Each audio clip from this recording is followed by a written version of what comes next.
আমার মায়ের ভালোবাসা। সকাল সকাল মা কষ্ট করে রান্না করে দিয়েছে, কারণ উনি জানে সকালবেলায় উঠে ভোরবেলায় জুমের উদ্দেশ্যে রওনা দেব।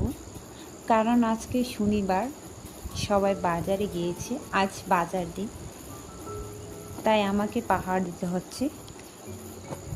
ভাত বক্স নিয়ে জুমে চলে এসেছিলাম।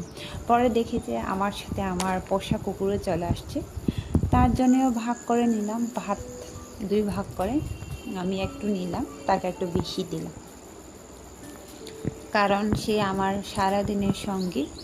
কেউ আমার পাশে থাকে না সারাদিনে একা, তবে কুকুরটা আমার সারাদিনের সঙ্গী হয়ে থাকবে। এই যে আমাদের পোষা কুকুর, অনেক পোষ মানে। আর ওর জন্য ভাত দেওয়ার জন্য, ভাতের থালা বানানোর জন্য এই সেগুন পাতা ছিঁড়ে নিলাম একটা ভালো থেকে, যেগুলো ছিদ্র থাকে না মাঝখানে, পানি সহ ভাত দেওয়ার জন্য।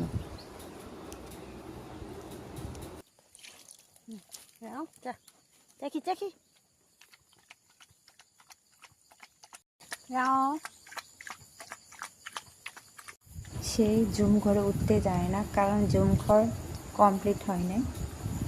আর এই যে জুম পাহারা দিচ্ছি, বাদ দেওয়ার পর ওর রিয়াকশন দেখেন।